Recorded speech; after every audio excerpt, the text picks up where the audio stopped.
여러분 안녕하십니까? 뉴스라이브 문을 엽니다. 매달 50만 원씩 지급하는 서울시 청년수당 정책이 전국으로 확대될 전망입니다. 정부가 어제 청년 대책을 발표했죠.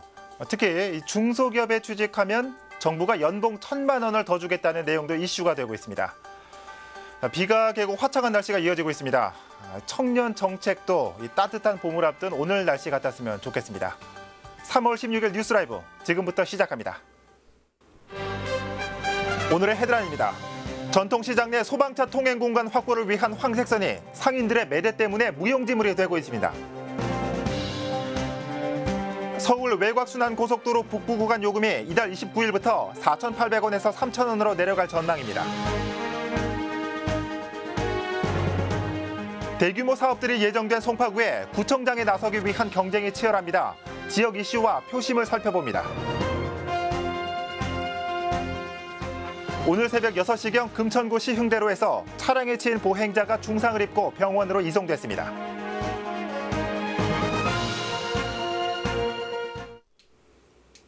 전통시장에는 불이 났을 때 소방차가 들어올 수 있게 중앙통로에 노란선을 그어놓고 있습니다.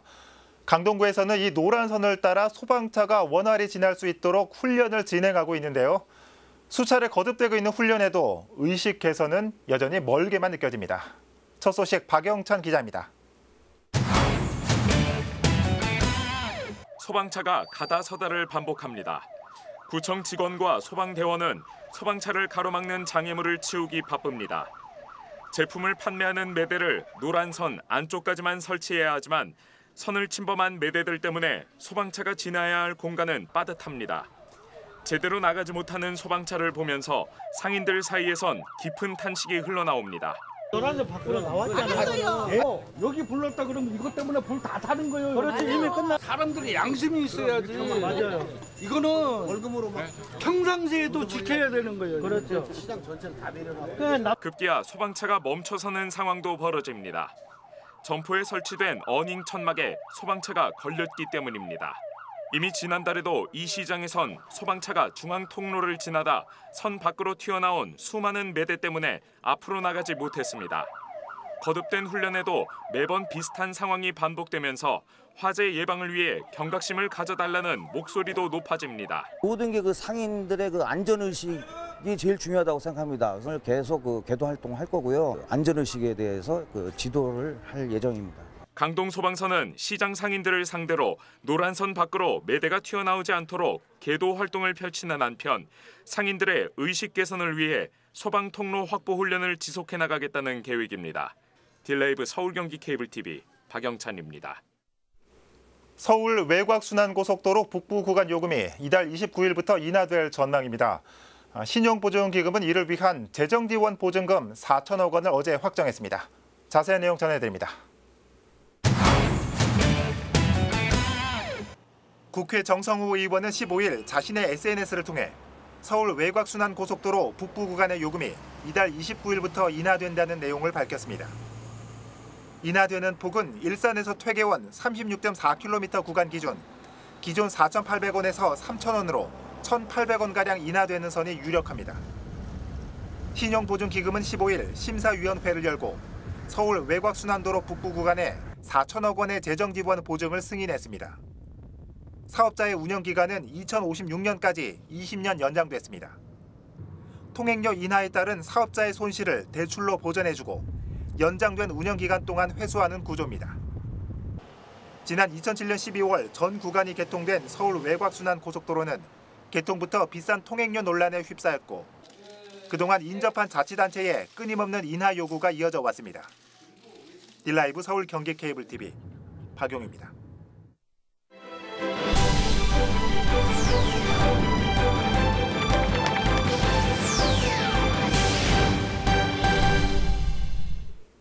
(6.13) 지방선거를 앞두고 각 지역의 선거 이슈를 짚어보고 유권자의 목소리를 들어보는 시간입니다. 오늘은 송파구로 가보겠습니다. 대규모 개발 사업들이 예정돼 있는 만큼 유권자들은 이번 선거를 통해 현안을 잘 풀어낼 수 있는 적임자를 찾고 있습니다. 천서영 기자입니다. 잠실 종합운동장 일대를 스포츠 문화 컴플렉스로 조성하는 국제교류 복합지구 사업. 주경기장 리모델링과 보조경기장 이전, 유스호스텔 신축 등 굵직한 내용을 담고 있어 현재 송파에서는 가장 큰 개발 사업 중 하나입니다. 사업과 관련해 주민들이 우려하는 부분은 주거 환경의 악화입니다. 보시는 것처럼 잠실 일대는 아파트 밀집 지역으로 공사 기간 동안 소음과 분진 피해를 우려하는 목소리가 벌써부터 나오고 있는 겁니다. 교통 문제 해소에 대해 후보자 간 어떤 방안을 제시하느냐도 관건입니다. 개발 이후 몰리는 사람들로 인해 일대에 극심한 교통 정체가 예상되기 때문입니다. 이외에 올림픽대로 지하화 구간을 확대할 수 있느냐도 주민들이 주시하고 있는 부분입니다. 일대 전체를 자연스럽게 교통이 흘러갈 수 있게끔 해야 하는 교통체의 문제가 아주 심각하고 면적만 7만 8천여 제곱미터, 송파에 남은 마지막 금싸라기 땅 성동구치소 부지 활용 계획은 선거를 앞두고 나온 최대 현안입니다. 개발 사업 시행자인 SH가 토지 일부를 민간에 매각할 것이란 예측이 나오고 있는 가운데 주민들은 부지 전체를 문화복합시설로 만들어달라고 요구하고 있습니다. 후보들이 SH를 상대로 어떤 대안의 카드를 내밀지 기대되는 대목입니다. 복합문화단지라든가 공공시설이 들어왔으면 하는 바람들이 굉장히 강합니다. 그래야만이 우리 가락이동 그리고 송파의 발전을 위해서도 좋지 않나 그런 생각들을 갖고 있습니다. 한국예술종합학교의 송파 유치는 차기 구청장이 마무리해야 할 일입니다. 민선 6기에 추진돼 현재까지 관망 상태지만 고양시와 인천시 등 한해종 유치를 희망하는 타 자치구들의 계획들이 만만치 않기 때문입니다. 방이동 그린벨트 지역 개발은 물론 경제 활성화까지도 엮여 있어 인근 주민들은 촉각을 세우고 있습니다. 안개발이 굉장히 우려되는 지역이기 때문에 한예종이 유치가 되어서 들어오고 나머지 습지 부분에 대해서는 공원화, 습지공원, 생태공원으로 가야 된다는 게 생각입니다. 그래서 이번 지방선거를 앞두고 이런 거에 대한 확실한 생각을, 의지를 갖고 계신 지역을 둘러싼 다양한 현안과 이슈들, 방안을 찾기 위한 후보들의 고민은 이미 시작됐습니다. 딜라이브 서울경기 케이블TV 천선입니다. 계속해서 송파 분위기를 한번 살펴보겠습니다. 송파구의 경우 민선 1기와 2기를 제외하고 현재까지 보수 강세 지역입니다. 이 화면에 나온 것처럼 이 김성순 전 구청장 이후 계속해서 보수 성향의 후보가 당선되고 있는 상태입니다. 현재까지 관전 포인트는 두 가지입니다. 박춘희 송파구청장의 출마가 기정사실화돼가고 있는 가운데 자유한국당에서 박 구청장에게 3선 공천을 줄지 여부, 그리고 또 다른 하나는 또다시 보수가 당선될 수 있을까 하는 부분입니다. 위례 신도시로 젊은 층이 많이 유입되면서 진보 성향의 국회의원이 당선되는 이변도 연출됐기 때문입니다. 자, 그럼 현재까지 등록한 구청장 예비 후보 살펴볼까요? 모두 5명이고 전부 더불어민주당입니다. 울산지검 부장검사를 거쳐 청와대 대통령 법무비서관을 지낸 박성수 후보. 지난 총선에서 박인숙 의원과 붙었는데 아주 근소한 차이로 졌습니다. 이번에는 송파구청장의 도전장을 내밀었습니다. 또 더불어민주당 송파을 지역위원장이었던 박용모 씨도 후보 등록을 마쳤고 4선의 구의원이죠. 안성화 송파구의회 의장도 예비 후보 등록을 마쳤습니다. 자, 지금까지 송파구 분위기와 예비 후보 등록 현황 살펴봤습니다.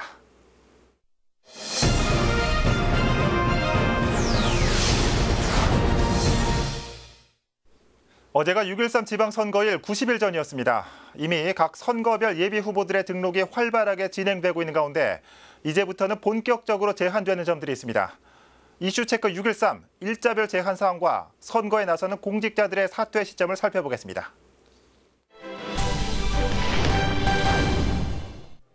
선거일 90일 전, 이제부터 후보자들의 출판 기념회가 전면 금지됩니다.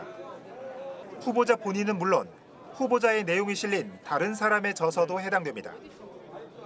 국회의원과 지방의원의 의정보고회도 제한됩니다. 선거에 출마하지 않는 현역 의원들도 해당되며 집회나 인쇄물, 전화 등은 활동에 제한이 갑니다. 국회의원이나 지방의원은 의정활동 보호가 원칙적으로 제한됩니다. 다만 인터넷 홈페이지에 게시한다거나 전자우편, 문자메시지로 전송하는 의정활동 보고는 언제든지 가능합니다. 선거 사무 관계자가 되려는 통장이나 반장, 주민자치위원 등은 현재 맡고 있는 직책을 사퇴해야 합니다. 선거 사무 관계자는 선거 사무장이나 활동 보조인, 회계 책임자, 투표 참관인 등이며 선거가 끝난 후에나 본 직책에 복직할 수 있습니다. 공무원이 지방선거에 출마할 경우 선거일 90일 전, 즉 3월 15일까지 사퇴를 끝마쳤어야 합니다.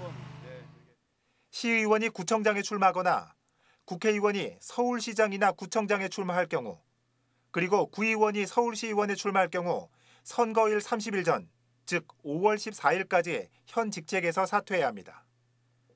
하지만 구청장이나 구의원이 같은 지역에서 재출마를 할 경우에는 사퇴하지 않아도 됩니다. 딜라이브 서울 경기 케이블 TV 박용입니다.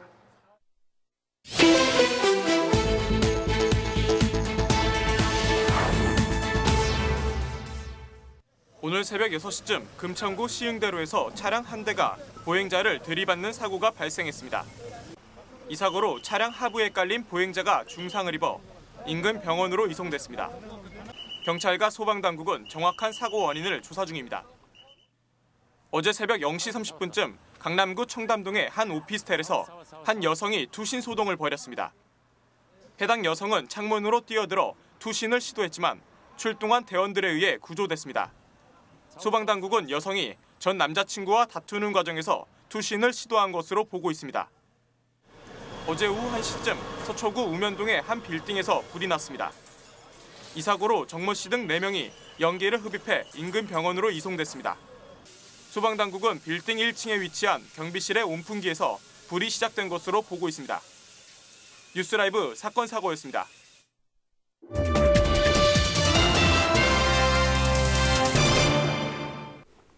지난 2015년이죠.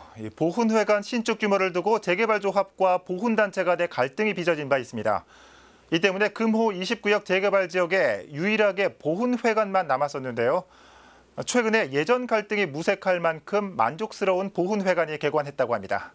조성엽 기자입니다. 지난 2015년 여름 사람들이 떠나가 음산하기까지 한 금호 29역 재개발 지역에 보훈회관만 유일하게 남았습니다. 재개발 조합으로부터 보훈회관 신축을 약속받았지만 규모와 예산을 두고 갈등이 빚어졌기 때문입니다. 3년이 흐른 이달 이 같은 갈등을 봉합하고 성동 보훈회관이 개관했습니다. 건물은 연면적 1290제곱미터 규모로 애초 보훈단체 측이 원했던 규모엔 못 미치지만 갖출 건 다 갖췄습니다. 지하엔 어르신들의 체력 단련실이 마련됐고 2,000원만 내면 한 끼 식사를 해결할 수 있는 식당이 있습니다. 지상 2층부터 4층엔 광복회와 6.25 참전자회, 월남전 참전자회 등 9개 단체가 입주했습니다. 그동안에는 뭐 집이 없어가지고 참 전세로 다니면서 전전긍긍하다가 아주 멋들어진 저 보훈회관이 되어가지고 우리 뭐 광복회뿐이 아니라 다른 단체 회원들도 굉장히 기뻐하고. 특히 3층엔 역사적인 사건들을 담은 사진들이 가득한 보훈 자료실이 자리 잡았고 4층 한편엔 임의용실도 마련됐습니다. 새 보훈회관은 머리가 희끗한 노년의 학도병이 자부심을 가지기에도 부족함이 없습니다. 보병 따라다니면서 이제 병기 지원하는 부대. 지금 현재로서 뭐 괜찮죠. 잘 그저 마무리된 것 같아요. 보훈회관 건립에 든 예산은 모두 27억 원. 앞으로 이곳에선 합창과 치매 예방 미술 그리고 춤과 민요 교실을 비롯해 역사 강좌 등의 프로그램을 열 예정입니다. 교육지원과랑 연계해서 우리 자라나는 새싹들이 우리 보훈에 관련한 교육의 장이 될 수 있도록 그렇게 할 예정입니다. 8번의 이사 끝에 마침내 완전히 정착한 보훈단체. 보훈회관은 이곳을 집처럼 드나드는 어르신들의 여생을 함께할 곳이 될 전망입니다. 딜라이브 서울경기 케이블 TV 조성엽입니다. 새 학기가 시작되면서 학생들은 새로운 학급 친구들과 교우 관계를 형성하죠. 하지만 동시에 왕따와 폭행 등 학교 폭력도 우려되고 있습니다. 중구 내 초등학교에서는 학교 폭력을 예방하기 위한 심리극 수업이 한창입니다. 진기훈 기자입니다.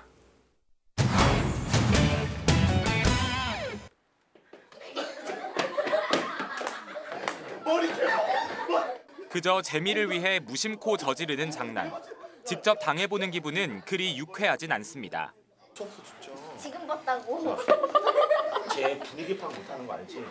왕따 문제로 확대될 수 있는 친구들 사이의 뒷담화 역시 사라져야 할 학교 폭력입니다.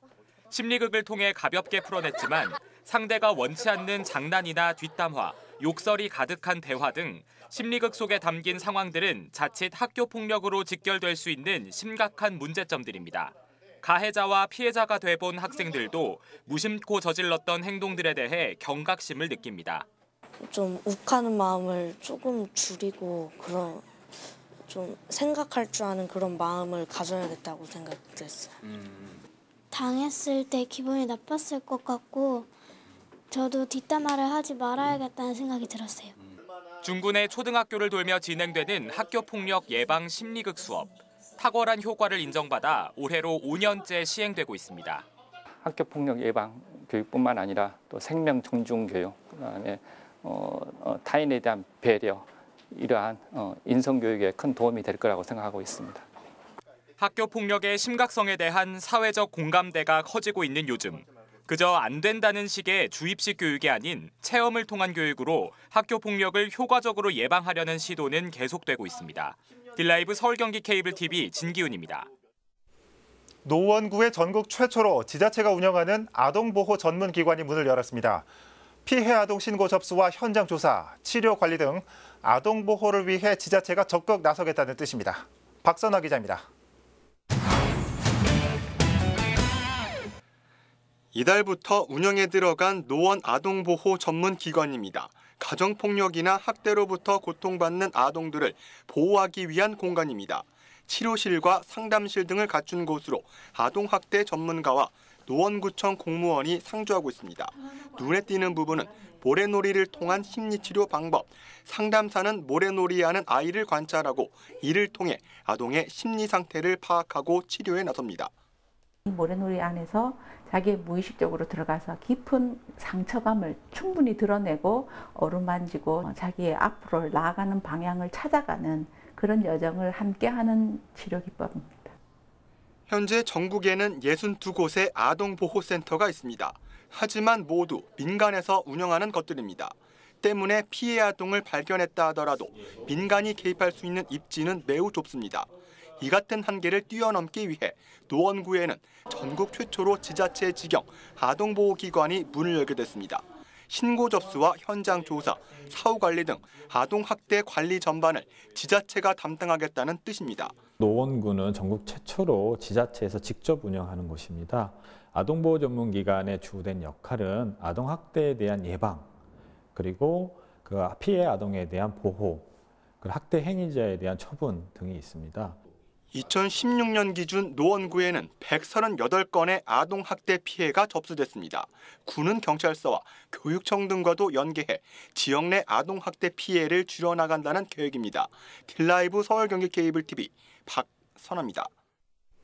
많은 주택가에는 여전히 재활용품 분리수거 시설이 따로 마련되지 않아 재활용 쓰레기가 무분별하게 버려지고 있습니다. 이런 재활용품 무단 투기를 근절하기 위해 서초구에서는 지난해부터 소규모 주택가에 분리수거대를 지원하는 사업을 도입했습니다. 이재용 기자입니다. 바닥에 버려진 종이 박스 안에 병과 페트병 등이 담겨 있습니다.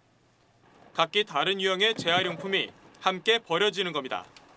분리수거대가 따로 없는 주택가에선 재활용품이 무분별하게 배출됩니다. 병과 깡통, 캔 종류들이 많이 이렇게 섞여 있죠. 이렇게 섞여 있는 경향이 많이 있습니다. 때문에 서초구에선 지난해부터 재활용품 분리수거대를 소규모 주택에 무상으로 지원하고 있습니다. 재활용품의 무단 투기를 근절하고 분리수거율을 높이기 위해서입니다. 분리수거대는 비닐과 병, 캔 등과 같은 5가지 유형의 재활용 품목으로 구성됐습니다.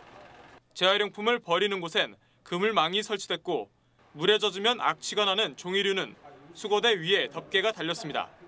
그 통에 다 분리를 해놓아서 놓으니까 또 일반 쓰레기도 따로 밖에 도로가에 버리지 않기 때문에 좀 깨끗하게 되는. 분리수거대의 지원 대상은 5세대 이상이 거주하는 단독이나 공동주택 등입니다.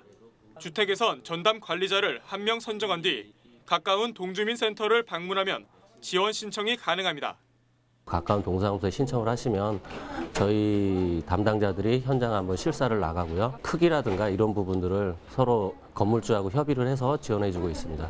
서초구는 올해 재활용품 분리수거대 700개를 선착순으로 지원한 뒤 지원 대상을 5세대 이하가 거주하는 주택 등으로 확대해 나갈 계획입니다. 길라이브 서울 경기 케이블 TV 이재용입니다. 중구가 어제 유니세프 한국위원회와 아동 친화도시 업무 협약을 맺었습니다. 협약을 바탕으로 중구는 아동의 생존과 보호, 발달과 참여권을 보장하고 폭력과 학대 등으로부터 아동을 지키는 통합 아동 정책을 추진합니다. 유니세프 한국위원회는 아동 정책 자문과 사업 홍보 등 중구가 아동 친화도시 인증을 받을 수 있도록 돕게 됩니다. 구는 다음 달 어린이 청소년 의회를 출범하고 아동 영향 진단 등을 시행하는 한편 올 하반기에 유니세프 인증을 신청할 계획입니다. 어제 한국소비자단체협의회는 현재 진행되고 있는 개헌 논의에 소비자의 권리를 명문화하는 헌법 개정을 촉구했습니다.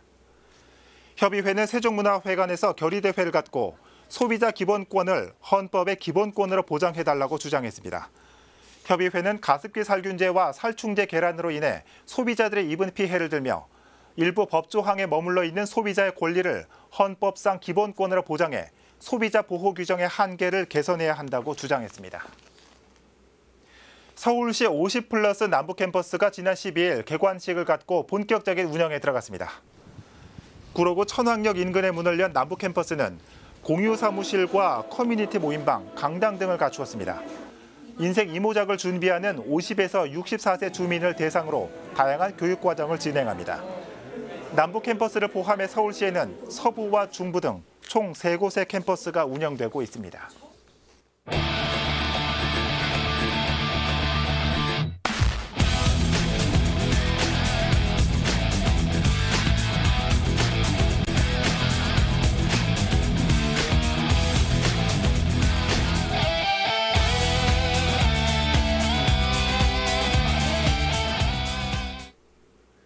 일전에 취재를 통해 청년 구직자를 만났을 때 돈을 좀 덜 받더라도 이름 있는 회사를 다니고 싶다는 얘기를 들었던 적이 있습니다. 이름 있는 회사가 돈을 덜 줄 리 없는 조금은 역설적인 얘기였죠. 정부의 청년 일자리 대책이 미봉책으로 끝나지 않기 위해서는 구조적인 개선과 함께 청년들의 근본적인 의식도 잘 살펴봐야겠습니다. 뉴스라이브 마칩니다. 시청해 주셔서 고맙습니다.